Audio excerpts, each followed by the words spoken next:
학생 여러분 안녕하십니까? 즐거운 과학 시간입니다. 자, 이번 시간에는 중학교 3학년 과정 운동에 대해서 한번 알아보도록 하겠습니다. 자, 운동의 기록이라고 나와 있는데요. 일단 운동이란 무엇인가 라는 운동의 정의부터 알아보도록 할게요. 운동이란 이렇게 나와 있다. 책에도 나와 있듯이 시간에 따라 물체의 위치가 변하는 현상이다 라고 나와 있습니다. 시간에 따라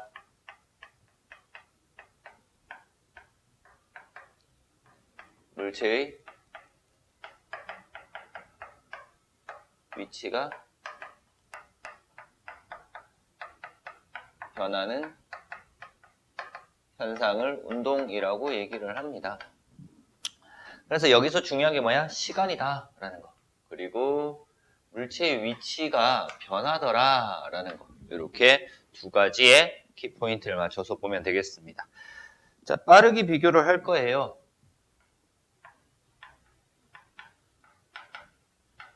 빠르기를 비교할 건데 빠르기가 우리가 얘기하는 속력입니다.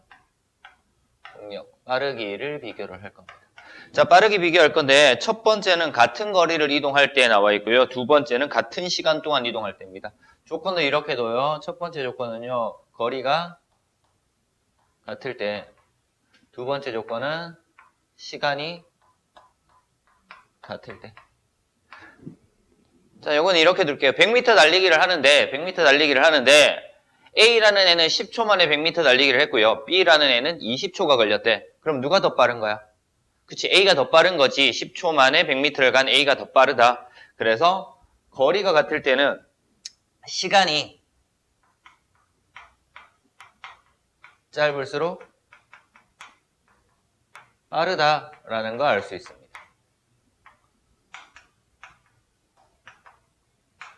그치. 자, 같은 시간입니다. 시간이 같을 때. 같은 시간 동안. 똑같이 10초를 줬는데 A라는 애는 100m를 달렸어. 100m를 이동했고요. B라는 애는 50m밖에 못 갔대. 그럼 누가 더 빠른 거야? 당연히 같은 시간 동안 많이 이동한 것이 더 빠르겠죠. 그래서 이동 거리가 길수록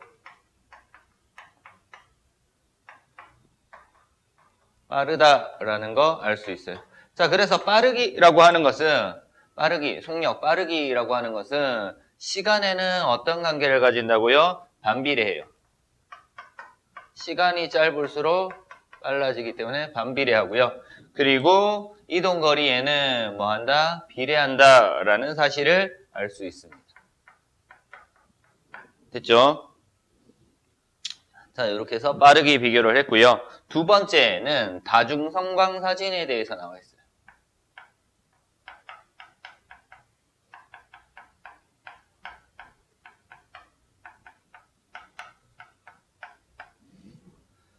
핸드폰으로 연속 촬영을 한다라고 생각을 하면 돼. 그래서 움직이는 물체를 똑같은 시간에 착착착착착착착 이렇게 사진을 찍어요. 연속 촬영을 해. 그래서 연속 촬영을 한 그 사진을 보는 거야.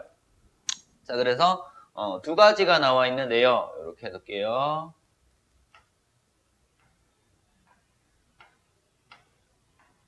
자, A라는 그림 사진이 하나 있어요. 그래서 이 방향이 운동 방향이다 라는 거. 여기서부터 출발해서 운동 방향이 오른쪽이니까 여기서부터 출발해서 오른쪽으로 이동할 때 사진을 착착착착 찍은 거예요. 자, B 같은 경우에는 어떻게 찍었냐면 여기 찍고 여기 찍고 여기 찍혔고 여기 찍혔대. 똑같이 이 방향이 운동 방향이다 라고 나와 있어요. 그래서 다중성광 사진이 이렇게 찍혔어. 자, 뭐 0.1초 간격으로 찍었다라고 나왔는데 우리는 뭘 볼 거냐면 이 다중성광 사진에서 얘와 얘 사이에 뭘 봐야 돼? 간격을 봐야 돼. 간격. 얘와 얘 사이에 뭘 봐야 된다고? 간격을 봐야 됩니다. 이 간격이 해당하는 게 뭐냐면 이 간격이 나타내는 게 뭐냐면은요. 이 간격이 나타내는 게 뭐냐면은 얘가 빠르기야. 속력을 나타내는 거예요. 그래서 A랑 B랑 비교하면요. A보다 B가 간격이 넓다라는 거 알 수 있어. 그럼 빠르기가 빠르다라는 거 알 수 있고요. A의 간격이 전부 다 같아요. 그죠? 그럼 빠르기가 일정해. B의 간격도 똑같단 말이야. 빠르기가 일정해. 그래서 간격이 일정하니까 빠르기 속력은 일정한 거고요. A의 간격보다 B의 간격이 더 넓기 때문에 A보다 B가 더 빠르다라는 사실을 알 수 있습니다. 자, 이렇게 비교하면 돼요. 자, 이렇게 해서 다중성강사진까지 봤고요. 오른쪽에 있는 위치에 대해서 잠깐 보도록 하겠습니다. 오른쪽에 위치라고 나와 있어. 자, 운동이라고 하는 것은 물체의 위치가 변하는 현상이다라고 나와 있어. 위치는요. 위치를 표현을 해야 돼. 위치를 표현을 해야 됩니다. 자, 우리 특정한 야, 너희 집이 어디야? 이렇게 물었단 말이야. 너희 집이 어디냐? 물었어. 그러면 우리 집 저쪽이요. 라고 하면 어떻게 찾아? 못 찾잖아. 그치? 그래서 너희 집이 어디야? 라고 물으면은 기준점이 있어야 돼. 기준점이 있어야 되고요. 방향이 있어야 되고요. 거리가 있어야 돼요. 그래서 요 세 가지가 모두 표현이 되어야지만 위치를 정확하게 표현할 수 있어. 야, 너희 집이 어디야? 그랬어. 기준점. 여기서요. 동쪽으로 한 2km 정도 가면은 우리 집이에요. 뭐 이렇게 얘기했단 말이야. 그래서 기준점, 방향, 거리가 정확하게 나타내줘야지만 위치를 표현할 수 있다. 자, 예를 들면 이렇게 나와 있어요. 집이 있고요. 학교가 있고요. 그리고 동수가 있어요. 동수. 이렇게 있어. 집에서 학교까지 거리가 100m고요. 그리고 학교에서 동수까지 거리가 300m 이렇게 나와 있어요.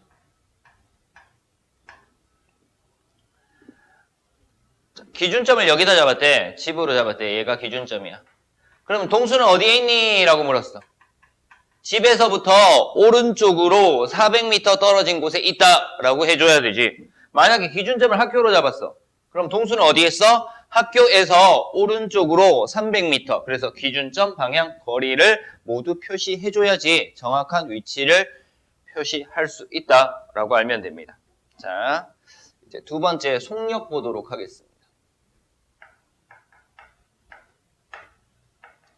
속력을 우리는 빠르기다라고 얘기를 했어요. 속력을 빠르기다라고 얘기를 했고, 자, 우리 앞에서 속력이라고 하는 것은, 빠르기라고 하는 것은 시간에는 반비례하고 이동거리에는 비례한다라고 얘기를 했어. 자, 그래서 속력 정의는요, 일정한 시간 동안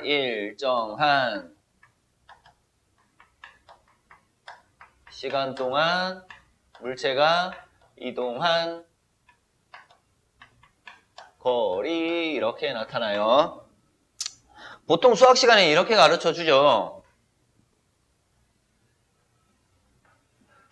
거리, 속력, 시간 해서 고속시 이렇게 가르쳐 줘요.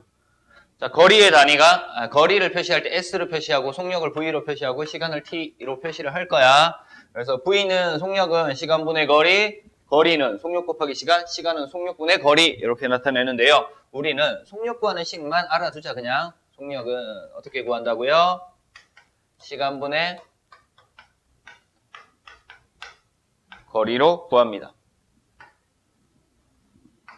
그래서 속력 구하는 식 이렇게 나타나더라. 시간분의 거리다. 그래서 시간과 거리의 단위에 따라서 속력의 단위들이 좀 달라지는데 일반적으로 속력의 단위는요. 이 속력의 단위는요. 거리를 미터로도 쓸 때 시간을 초, 그래서 미터 매 초나 거리가 킬로미터일 때 아워, 시간 아워로는 킬로미터 매시 이런 형태의 단위로 나타내 줍니다. 그래서 계산할 수 알면 되고요. 이 속력을 비교를 하고 싶대. 비교를 할 때는 단위를 통일을 시켜줘야 돼. 그래서 작은 단위로 통일시키는 게 좋아. 미터 매 초라고 하는 단위로 통일시켜서 속력을 비교하면 누가 빠른지 느린지 구별할 수 있을 겁니다. 자, 이렇게 속력 구하고요. 이제 평균 속력이라는 거 나와 있어.